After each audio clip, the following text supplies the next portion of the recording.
We hope you enjoy this presentation. And yeah, it's actually like, because there's so few of us here, it can be very like, cozy and Interactive. laid back. Yeah. So yeah. Ooh. Okay, so just quickly about this webinar, we're looking at 30 to 45 minutes, again, depending on if you guys ask us questions throughout, which you're more than welcome to, and just how long Amanda and I choose to babble on about all these topics. But yeah, it won't be any more than 45 minutes, don't worry, we won't keep you here for too long. The webinar will be recorded and will be available on our different social medias later, actually specifically our YouTube, which you can find there at the bottom. So if you want to go over any of this information again, you can do so at your leisure. You can ask us any questions that you have through the Q&A function, either throughout the presentation or even at the end. And Thomas and Lisa will either let us know or they might answer the questions themselves. We ask you that you only ask us general questions, so nothing to do with COVID regulations in the Netherlands, which change every so often. Like we cannot keep up or give you adequate information because they really do change very quickly. We also don't give specific university or faculty information. This is more about life in Maastricht, moving here, things that you need to take care of and that you need to think about when you move or live here. So any uni related questions should really be directed at the Student Services Center or at the faculty you're interested in applying to. Yeah, and what we will talk about though is just the city in general. So why move to Maastricht in the beginning, and then we'll give you some important information that comes with moving to a foreign city, which is like your housing and finances, things like whether you can work here, especially we might have this question, whether you can work without speaking Dutch. So we'll cover a lot of that stuff. And yeah, everything we talk about today is literally like the tip of the iceberg of what you can find on our website. But we'll get into that now and explain to you exactly what is mymaastricht. Who are we? So yeah, moving on from that, what is mymaastricht? We're a one-stop information platform. We help new students settle and find their feet in this wonderful city. This can be done by giving you guys information on anything from where to find the best drinks in town, applying for Dutch subsidies, opening bank accounts, registering with the municipality. We cover a lot of information and in all fields and arenas. And so we bring all this information to one platform so that you guys don't have to spend a lot of time Googling. The website itself was created for students, by students. All of this is from the perspective of students and the information that we find to be most relevant for new students and for old students as well. And we are supported and funded by the University of Maastricht, so Maastricht University, Zoid University of Applied Sciences, and the Maastricht municipality as well. And we collaborate with these organizations and many organizations in the city to bring all this information to you. So we're legit. We are legit. Certified. In case you haven't looked at our website before, this is kind of just like what you would expect as soon as you enter our website. What you see here on the compass is kind of like the topics that we encompass on our website. So at the top there, you can see finances. So you click in there, you're going to find all you need to know about finances, from jobs, opening a bank account, subsidies, that sort of thing. The same follows. So you can see in the main horizontal and vertical are kind of like the bigger, dense information things on how to, get settled here. So housing, transport, health. But then we also offer some tips and some insight on what to do once you are here. So how to explore the city. And for example, here, if we were to click to the map icon, and Fran is my lovely clicker. So it looks a bit intense right now, but it just goes to show how much we have on our map. So we have a city map, and it basically covers a lot of things from, as you can see there, like cultural spots, so what to do around Maastricht. But we also cover health, where to do your groceries, all that sort of things. We usually recommend that you use our map, not because it's our map and it's better than Google. it is. But it kind of just focuses a lot more on Maastricht itself. And most of these places, especially like with the cultural scenes, the bars, restaurants, these places are usually curated by students for students. So it's really places that you'd expect students to be at. Café Zoid. I was there yesterday, actually. It's close to my house. Fran is stalking me. She knew. So, you know, it's pretty handy to have. Unfortunately, you guys are joining us online, but maybe if you visit one day Maastricht, then we'd really recommend, make a note of it. You can check out our map and it can recommend you. So yeah, that's kind of our website. So we also mention things like sports and community. You can kind of see up there, but Fran will go into detail about that later. Cool. All right, so actually getting down to, well, what we're here to talk about. So one of the reasons that we always say that people should look at Maastricht and consider Maastricht is for its diverse and international environment. And this is something that I think, well, just from the group that is giving this webinar, you can sort of see we're a very varied group from all walks of life, from all places of the world. So Maastricht itself has 120,000 inhabitants, and 20,000 of these are students. So it is a true student city. But in alone, 55% of these students are international. And you can really, really see this when you walk around. And well, 40% of the staff are also international, as you can see there. But what we always say is that the fact that this is such a city that sees so much movement from all over the world means that everyone is very welcoming. So everyone comes here, or most people will come here, and they will be completely new in a new country, in a new city. And everyone is sort of in the same boat. Everyone wants to make friends, and that makes that situation lends itself to finding a group of people that you identify with and that you get along with and that, you know, will relate to you. And generally it tends to be a really nice, warm and welcoming environment. So that's, I would say, one of my favorite things about Maastricht personally.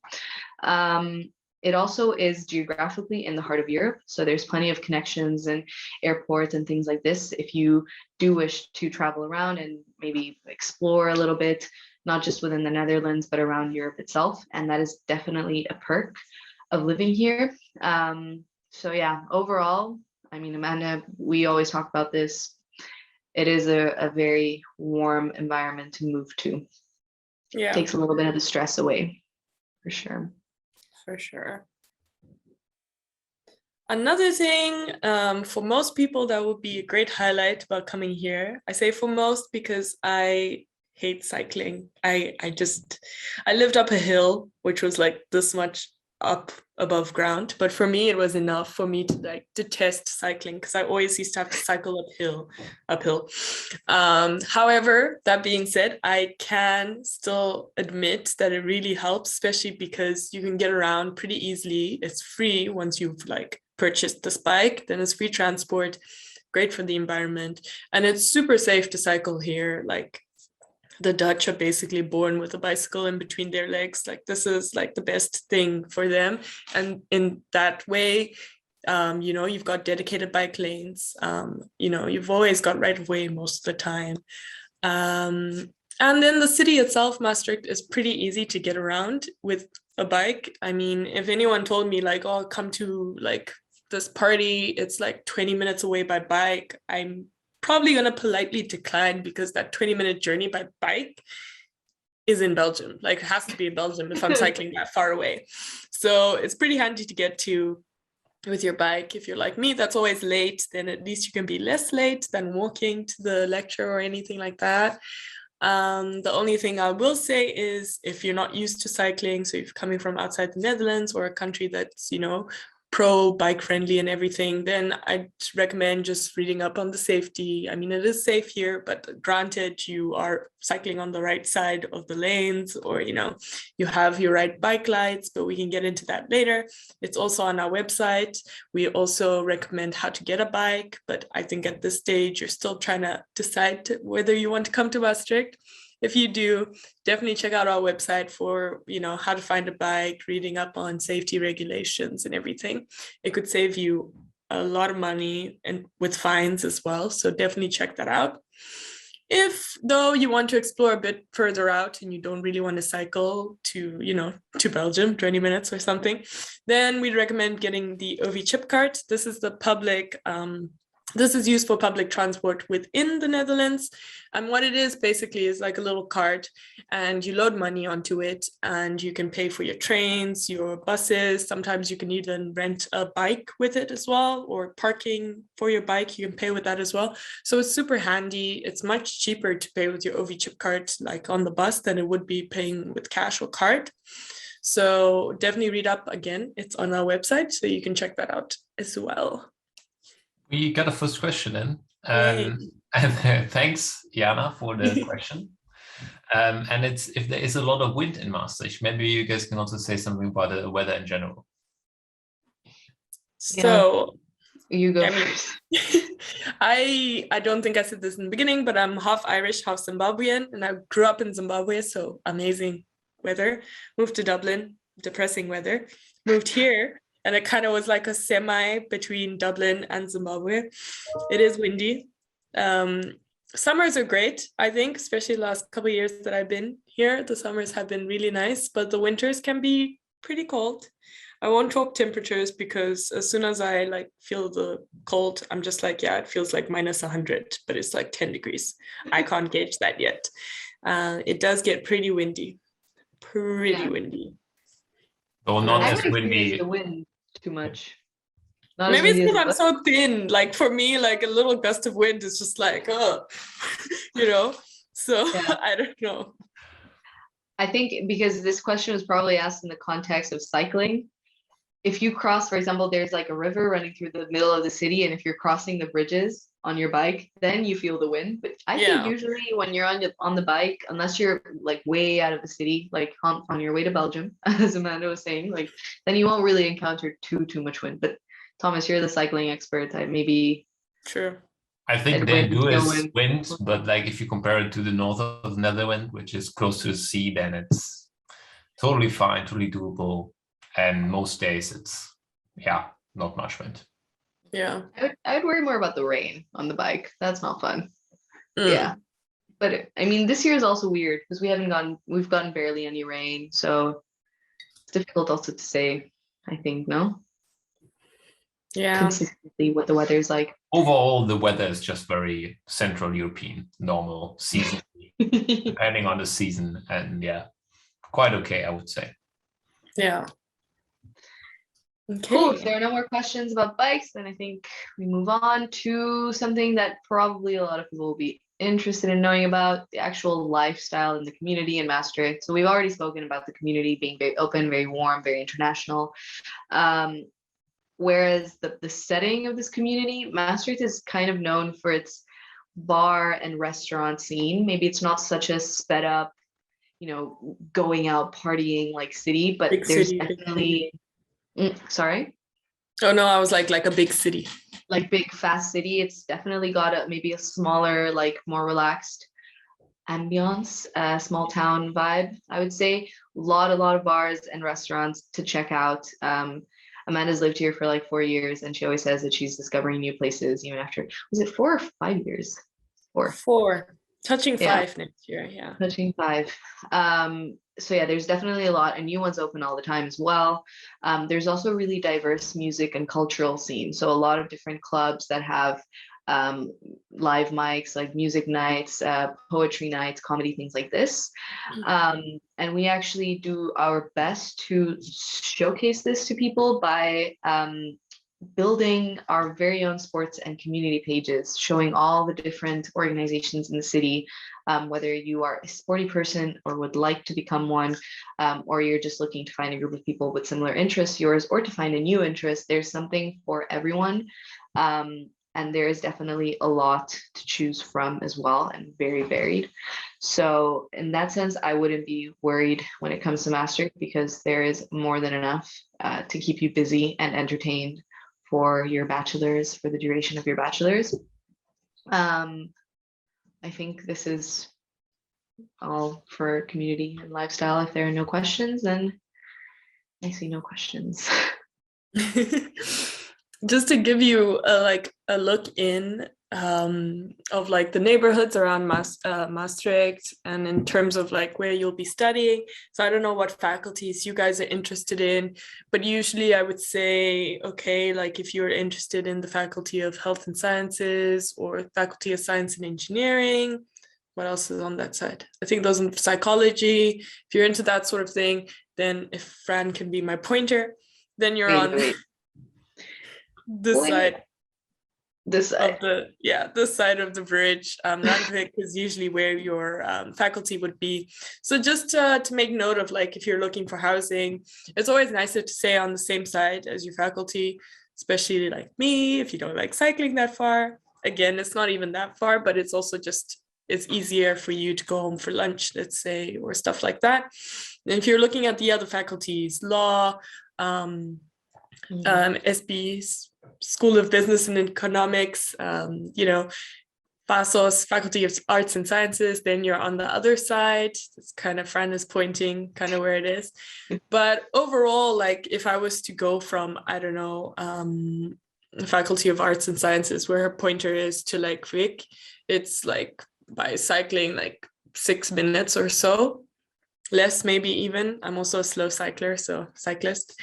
But overall, it's pretty easy to get to. We'd recommend, like, when you do figure out which faculty you want to be in, just have a look on our map, like where it's located, so that when it comes to thinking about housing, etc., you can kind of position yourself, in the right place. The center is obviously, as can be seen here, where the bridge is, kind of there, like on the outskirts of that area.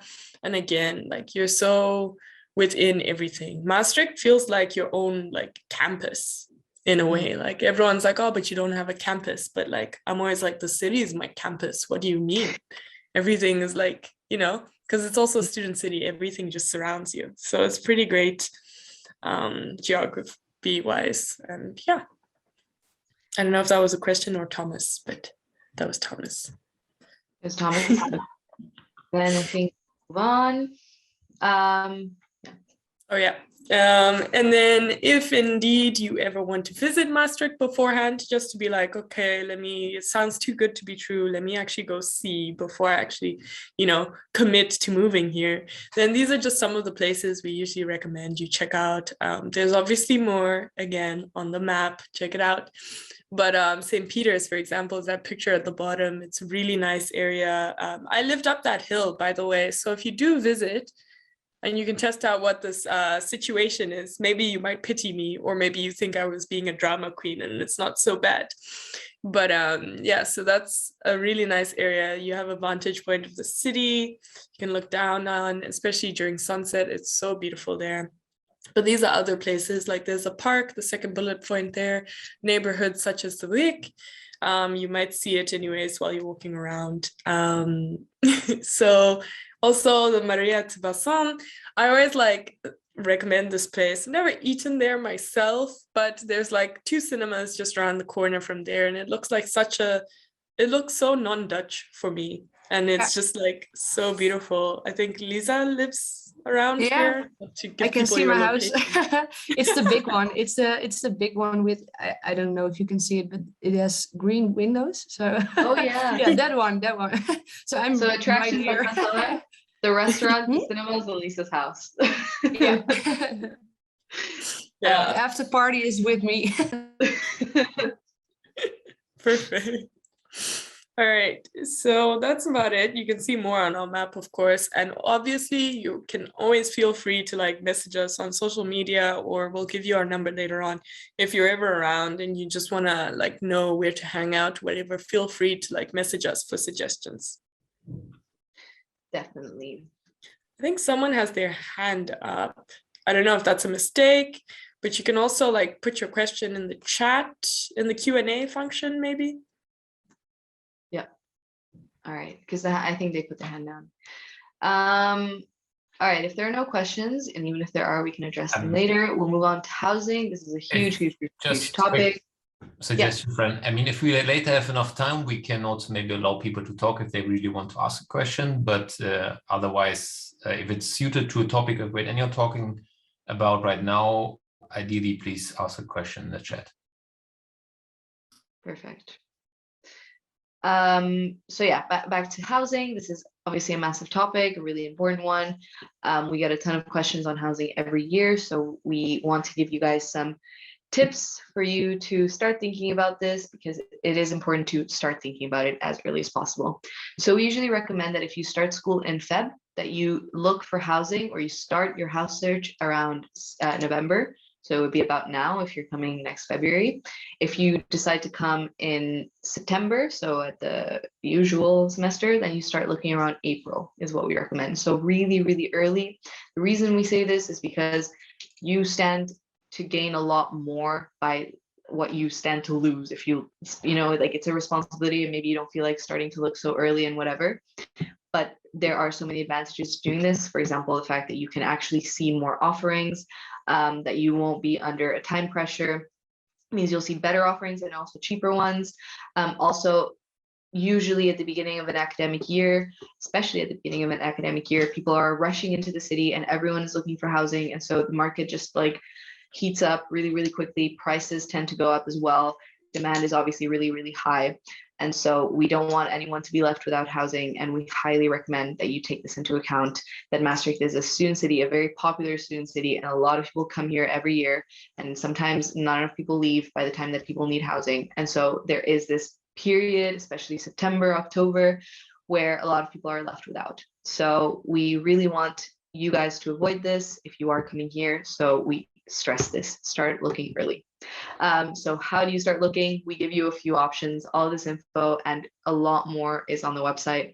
But just to sort of give you an idea of what you could start looking at if you do know that you will be coming here.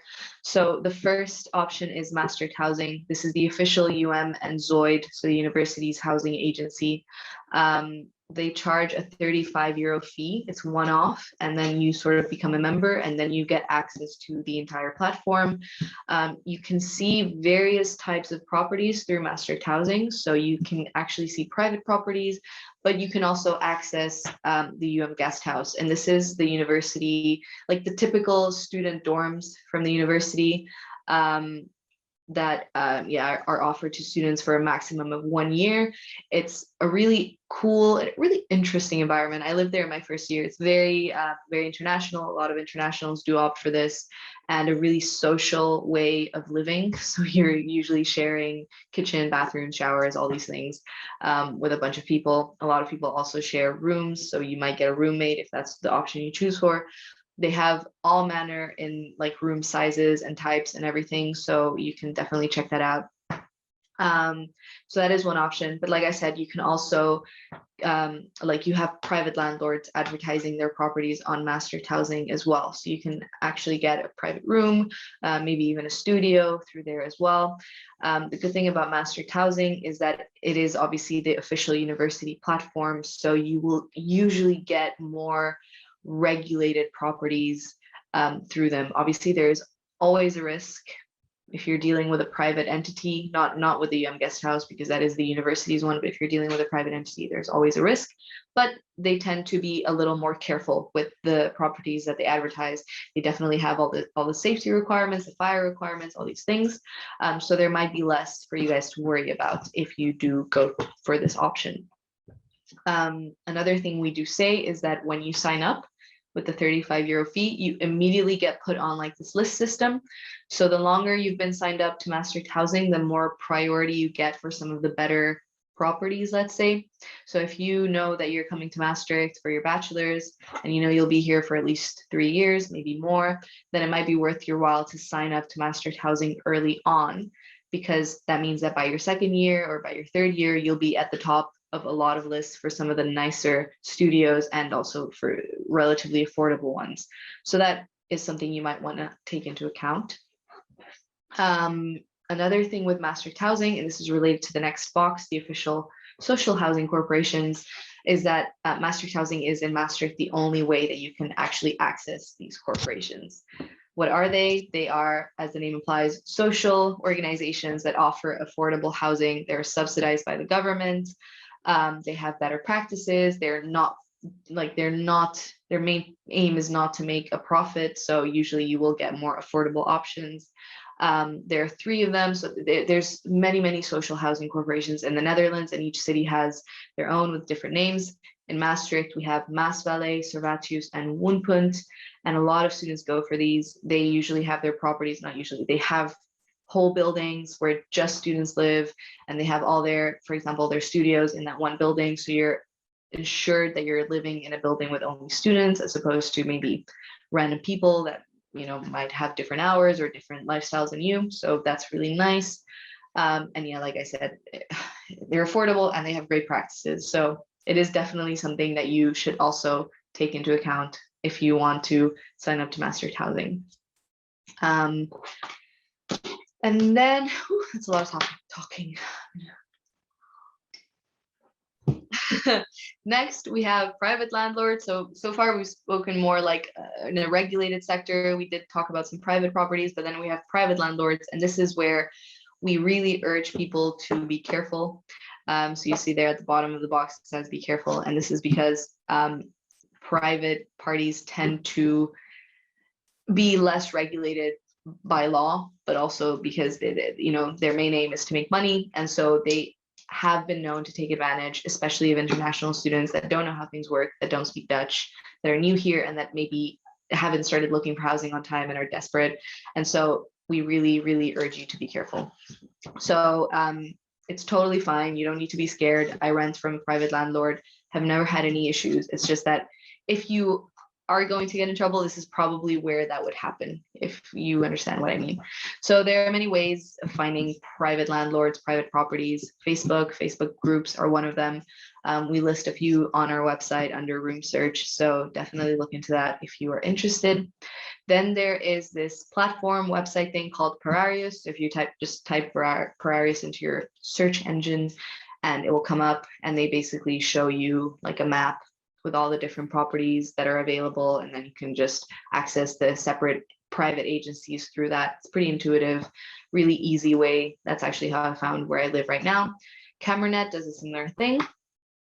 Yeah, so be careful, particularly when it comes to private landlords, like we already said.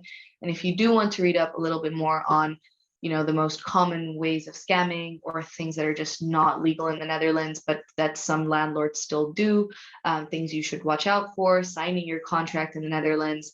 We have a whole section dedicated to this on the website, really clearly laying down things that you should keep an eye out for, and specifically designed to keep you guys out of trouble and to hopefully save you money in terms of things like agency fees, which are not legal, but a lot of people still charge.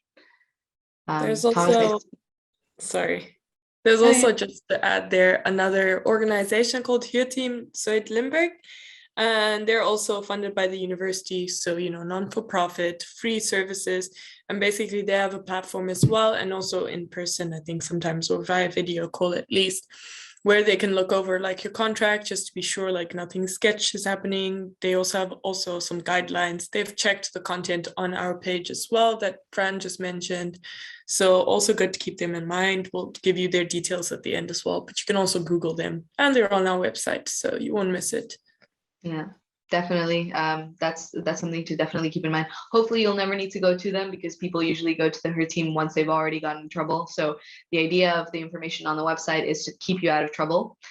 So definitely read through that first, and then as a plan B, if you need them, you go to the Huurteam Zuid-Limburg. But hopefully the information we give you will be enough, and you won't run into any problems at all. Mm-hmm. Just lastly, if you have not been able to find housing in any of these 3 boxes, then you have the last options. Zior is another form of student housing. This is private housing though. It's like a massive corporation. They have complexes in the Netherlands, I think also in Belgium. And it's basically massive buildings divided into little studios or rooms that students just rent out. And it works. A lot of students opt for it. It's a little more expensive. And I have heard some people complain about weird bills that just arrived at the end of their stay or something like this. So again, do your due diligence. If you're going to go for Zior, find out everything that you can, but it is a very viable option. Then you have the student hotel, which is exactly what the name implies. It is like a weird mixture between student housing and a hotel. It's very fancy, very nice, and they organize a lot of things to sort of integrate you in student life. So they'll do things, I think, even like pub crawls, and they'll give you a bike, and you get to live in a very, very social environment with all students. But it is on the pricier side as well. But I think they also have temporary accommodation. So that might be an option for you for short or long term. If you have any more questions on that, Amanda stayed there for a couple of weeks, so she can answer any queries. And then if you need a short term, not expensive. It was short term. Short term, yeah, nice and expensive, basically student hotel. Last thing, if you do need a short term solution, then we do have a hostel, our very own little hostel in the city, to stay okay. And this works if you do need to get out of a pickle. So I think this is most of the things for housing. I don't know if we have any questions. I see some in the Q&A. Yeah, I think the second question we maybe can answer now, which is, are there limits for underage students, and is there special support offered to them? I think it's a very interesting question, actually. What is your thoughts on that? So I believe if you're under 18, Amanda, you mentioned this last another presentation we made, your parents will have to co-sign for you. I'm not 100% sure actually about the requirements of this, Amanda. I think, as far as I know, like with the contract, because you're underage, your parents would have to be like to co-sign basically, because they're over the age of 18, if they're your parents, hopefully. I think if those are the limits you are referring to in terms of housing, or if they meant limits as well in terms of just like life in Maastricht studying wise or anything like that. Maybe you could give us more insight on the special support offered, whether it's referring to the university or just living when you're underage. For living, it's indeed legal guardian who needs to who signed and for you to sign, because you're not allowed legally to sign a rental contract yet. And for the rest, in terms of limitations, besides like entrance or alcohol, of course, the normal things, I don't think there are any limitations. But indeed, if you have follow-up questions, feel free to ask them, and we're happy to find an answer. With the first question, it will be answered in we have a dedicated slide for your question, so it will all about the money. Yes. Okay, so here we go. Speaking of which, so just to already answer this question, when it comes to expenses, on average, most students are paying around 450 for rent, depending on the house and the neighborhood that you're in. Like if it's a really like pricey neighborhood, usually that's excluding bills, but usually that is inclusive of your gas, electric, Wi-Fi, this 450. But don't hold us down to that. That can range, obviously. You can go as low as 350 if you look early, for starters, but also just based on availability. These places might be further away from the city center, so maybe closer to like Belgium on the border there. But it is possible, especially if you start looking early. When you're looking up of these 700, 800 euros, that's like student hotel prices, or like a really fancy studio, or maybe like an apartment that shouldn't be priced at that high range, but it's just in a really good neighborhood, very good location. That might be the reason why it costs that much. But on average, yeah, that is your baseline. Most students are paying around there. In terms of other expenses, then you're looking around 350. This is like your groceries, your beer, more beer. I'm joking. Mainly groceries, but just living expenses in terms of, I don't know, textbooks, that sort of thing. We always usually do say, though, to parents, I don't know if we have a lot of parents on this today, but basically, just be like aware, or sort of to like reassure you in the first couple of months, especially the first and second month. It might seem like the monthly expense bill is like super high to what we say. This is usually because there's some things that you have to pay for in the beginning, such as, I don't know, furnishing a room, or buying new textbooks, so that sort of thing, signing up for associations, all that stuff that might rack the bill up a little too above 350 in this first or second month. But after that, it should, level down to a usual average amount. So nothing to worry about too much, but we also give you tips on how to save money on our website. Obviously, like I just mentioned with the buying furniture, there's secondhand stores, there's Facebook groups that give away furniture. There's all these ways around it. So check that out on our website. And then about jobs, basically the usual hot question is, can I work here, part-time, if I don't speak Dutch? Yes, I'm sure you've heard by now that the Netherlands is very they speak English pretty well. And here, especially in Maastricht, because they're so used to international students, maybe we gave them no choice, but because they're so used to international students, basically it's very easy to work. Let's say right now, Fran and I are working obviously as a student job for the university, but outside the university, you can also work in a bar, you can work in a store, you can find a company that's hiring part-time students, all that sort of thing. It's very possible, and without Dutch. I will say, though, it's pretty handy, just on the topic of Dutch, it's pretty handy to, understand a bit, just in terms of, you're in the Netherlands. It would be nice to speak to the locals in their language and not just assume they should speak English to you. Usually they will, because they want to practice their English or something like that. But it's also nice to, just know a few words, especially in the supermarket, that you can use. The university does offer as well a course for free for Dutch in your first year. We recommend you get it, you do it, at least you have the basics done. So you can check out, of course, on our website, just the main things about how to start finding a job, the main vacancy board that the university has. There's links on that as well.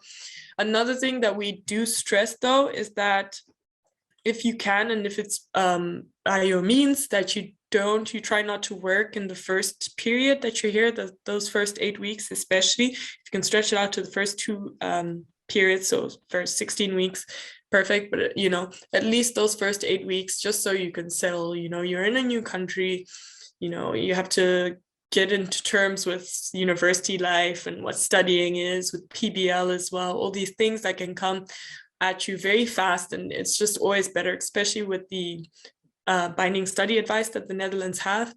We always say settle in first, and then once you've done that, you can kind of look into jobs and everything. It would just from experience as well, it really helps to just not have to worry about that. So if it's possible and it's by your means, we recommend that. There are also financial subsidies available in the Netherlands. They have a lot of, and ifs and buts when it comes to whether you're eligible or not. So we recommend you check that out on our website. It's under financial support, and you'll find subsidies from, tuition fees to financial aid for study finances to your housing finances. There's also subsidy for health insurance, all that stuff. So you can read up on it, see if you're eligible. It might help you out, especially during your studies. See if I've missed anything out or if there's any questions. No. If there's any website that enables, okay, Thomas is typing, so I think you will send some links through. Then I think we can move on. Ooh, there we go. All right, so if we've done our job correctly, then you'll be more than ever convinced that you want to come to Maastricht. And if this is the case, then there are some things that we really need to point your attention to for moving here and arriving here. So the first thing is your health insurance. This is super important. We get a ton of questions when people move here, asking us once they're already here about their health insurance. And this is really something that you should have figured out before. Obviously, you need to be insured in whichever country you live, but in the Netherlands, definitely you do need to be insured. And this is something that really depends on your personal situation, what insurance you already have. So if you're European, you have your European health insurance card, then it might be enough to cover your basic medical needs. If you have additional medical needs, then you have to look into that and find out whether you're already covered in the Netherlands or whether you need to find additional insurance. So you can get Dutch insurance, Dutch private insurance.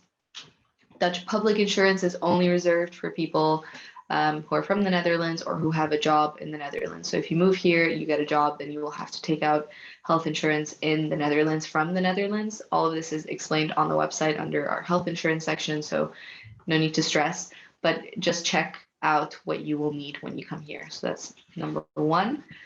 The second thing that you should be aware of is that you will need to register with the municipality when you move here, and this will require certain documents. So it might be a good idea even for you to go to the municipality website. It's just type in Maastricht municipality, it will come up, and then find the section on registering. The links are also on our website if you need them, or you can always send us an email and we will send you the appropriate links. And you can find out the documents that will be needed, because you might need to get some things translated or certified in whichever country you're coming from. So that might be something worth looking into. And we always stress that you should register with the municipality, not just because obviously you need to let the authorities know that you will be living in the city, but also because registering allows you to apply for a DigiD. And this is something very particular to the Netherlands. It's basically a digital identification that allows you to access all of the different government portals through your phone really, really easily. So you can basically arrange all your affairs, even things like getting health insurance from the Netherlands. For example, if you get a job, you'll need to have a DigiD for this. Applying for subsidies, you'll need to have a DigiD. So many things that are just made a lot easier with this. So that's number 2. And then the third thing that we always tell people is to get to know your neighborhood. So again, talking about our map, but this is really an invaluable tool for you guys, at least I would say, because like Amanda was telling you, it is truly curated by students for students. All of the recommendations, the best recommendations in the city, not just of the best places, but also the more affordable places for students, for example, are on there, or like student haunts, so where the actual student life is. And that's something that I think is really special, that you can find that so quickly in a city without having to necessarily go out and explore it yourself or find out by yourself. So if you get to know your neighborhood, then that gives you an advantage when you arrive here to already start building up your life. And this is something that we always recommend that people do as well. Last 2 things that you should keep in mind if you will be moving to the Netherlands is the garbage system. So this does floor a lot of students when they come here, especially if you're from a place that is not as stringent with their recycling as the Netherlands, and they really do like recycling here. So again, we have a whole section dedicated to this, breaking it down for you so that you don't have to worry about it. It can seem a little overwhelming when you have to separate all your garbage and there are words in Dutch and you don't know what goes where and you're scared to get it wrong and blah, blah, blah. You don't have to worry, because mymaastricht is here for you, and hopefully we will save you some fines, because they do like to fine people for not separating their trash correctly as well. But that should be okay. Everyone deals with it. And then the second thing that Amanda was talking about is also cycling and road safety. So becoming familiar with the rules of the road in the Netherlands, and just with cycling laws in general, like don't cycle with your phone in your hand, get your bike lights, lock your bike correctly, leave your bike in the appropriate places so that it doesn't get taken away by the municipality or stolen. Things like this that are just going to make your life easier once you arrive here if you don't have to think about them. So those are the main things we would say. We and can we on maybe, the website. Sorry. no, maybe we can pick up the questions. The one question that's still open there, which was related to working. How many hours per week can students work? What kind of restrictions are there? So I'll go. If you're from the EU, then you're fine in terms of restrictions. You can basically work to your heart's content, although we will obviously tell you, please bear in mind you are, there first and foremost for your bachelor, or this bachelor open day, so for your bachelor. So you'll have to gauge how many hours you can work in terms of how much workload you can balance. And then on the other side, where it is a bit more restricted, is if you're international. So if you're on a student permit, which is usually if you are international, you have a student permit, then you can only work, I believe it's a maximum of 16 hours per week throughout the year. And then I know during the summers, you can work full time. I think that's something that they recently started to do. Lisa, I think, just fact check me on that. Yeah, it's actually 10 hours per week, so even less. Okay. Or either seasonal work full time. So you cannot do both. Yeah. So either or, you have to opt for one. Yeah. Yeah. Okay. Okay. And then I think that answers that. And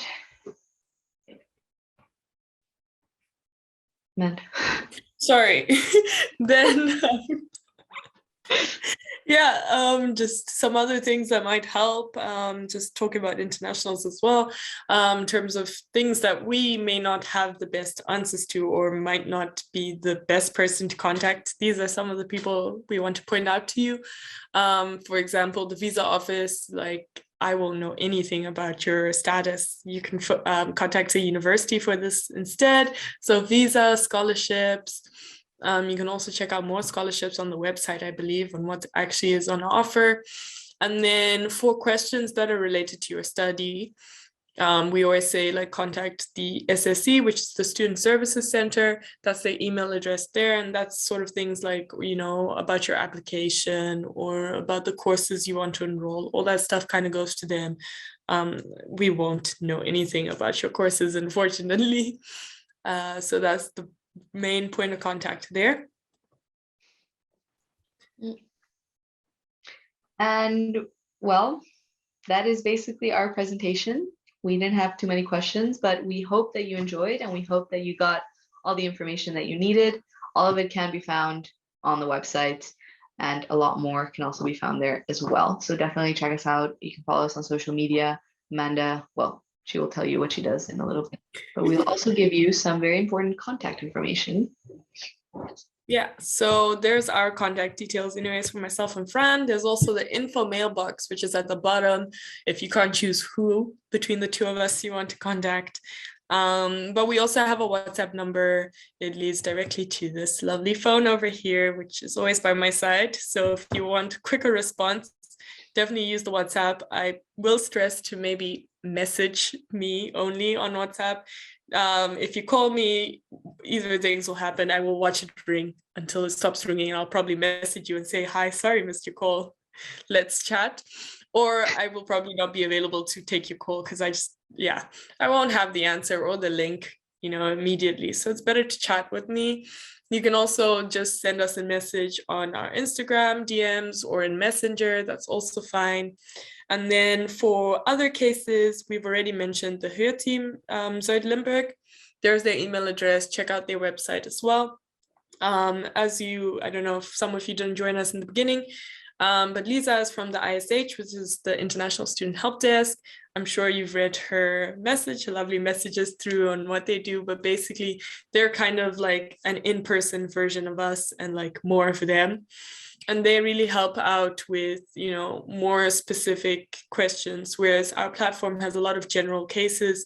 They will be able to, you know, help you further. Maybe if it's health insurance you're struggling with, because every time you call, it's all in Dutch, you can visit them and they can help you through with that application, that sort of thing. So that's their email address as well. Be sure to follow them on their Facebook if you want any updates. And again, follow us. We usually give you updates as well, depending on the, you know, the date in the year. Like if it's around, you know, I don't know, health insurance bills are coming out, I'll usually send you an email saying, don't be alarmed by this bill, you can apply for, you know, exemption or something like that. So it's like your mom just texting you throughout the year, like, don't forget to take your trash out. I won't say that, but, you know, important things. So yeah, in a nutshell, that's us. Thanks very much for joining us. If you have any questions, or I remember someone had their hand up, so yeah, you can feel free, I think now, if you want to talk. That's also okay. And if not, then we will let you go. Yeah. It doesn't seem like it. No, I think we just got a question. No, just you're welcome. Thanks for joining. Yeah, indeed. This presentation will be uploaded on YouTube as well within this week still, so you can also watch back if you don't remember everything. And as Amanda said, don't hesitate to contact us if a new question pops up via WhatsApp, email, or the social media. I hope we can only recommend to come to Maastricht. I think I speak for all of us that we had a great experience so far here, and that's a lovely city to study. And if you do end up coming here and you ever need a recommendation for a nice place to, or maybe our favorite restaurants, or a nice place to go for a walk or things like this, you can also always contact us. For sure. Thanks, everyone. Yeah, enjoy your evening. Enjoy your evenings. Bye, everybody.